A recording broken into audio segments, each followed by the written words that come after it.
اچھا ذرا اس میں بھی تھوڑی سی گزارش کروں کہ ایک تو والد صاحب سے بھی آپ ذرا کہیں کہ وہ پسند کی شادی پہ ایسے ناراض نہ ہو جایا کریں.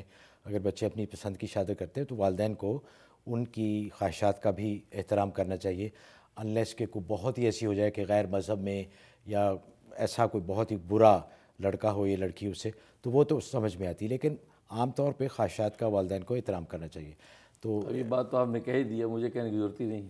نہیں، انہوں نے فرمایا کہ والد صاحب ناراض ہیں جی جی. تو ان سے کس طرح ہاں معافی تو مانگیں؟ پہلی بات تو یہ ہے کہ قرآن کریم کے ارشاد ہے فن کیوں ما طاب لکم من النساء مثنی و ثلاث و رباع، کہ جو عورتیں آپ کو پسند آئیں آپ ان سے نکاح کریں. تو پسند کی شادی کی ممانعت نہیں ہے، باقی اس کا طریقہ کار جو ہے وہ مغربی اختیار نہ کیا جائے کہ بھئی ماں باپ کی بھی پرواہ کیے بغیر جو ہے لڑکے لڑکیاں دوڑ کے جو شادیاں کر لیں، کورٹ میرج کر لیں، تو ظاہر ہے اس کا وبال تو بھگتتے ہیں. اور باپ کا ناراض ہونا تو اچھا نہیں ہے، اس لیے کہ باپ جنت کا دروازہ ہے، تو دروازہ ہی نہیں کھلے گا تو داخل کیسے ہوں گے. اس لیے باپ کو بھی چاہیے کہ اب تو شادی ہو گئی ہے تو والد کو بھی چاہیے کہ اب وہ راضی ہو جائیں، اپنی اولاد کو اتنا جو ہے وہ تکلیف میں نہ ڈالیں، ان کا بھی دل خوش کریں. تو اس لیے وہ بھی ایکسیپٹ کر لیں اب رشتے کو، کیونکہ بات تو اب بہت آگے بڑھ چکی ہے.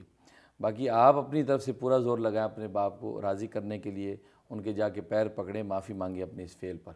اور دوسرا یہ ہے کہ اولاد کا معاملہ، تو اولاد کے لیے سورۃ نور کی آیت نمبر 40، یہ ایک لونگ پر آپ نے 7 مرتبہ دم کرنی ہے اور وہ لونگ آپ نے پاکی کے دنوں میں کھانی ہے. اس طریقے سے 41 دن آپ نے یہ لونگیں کھانی ہیں، تو انشاءاللہ تعالی اللہ کی رحمت سے اولاد کا سلسلہ ہو جائے گا.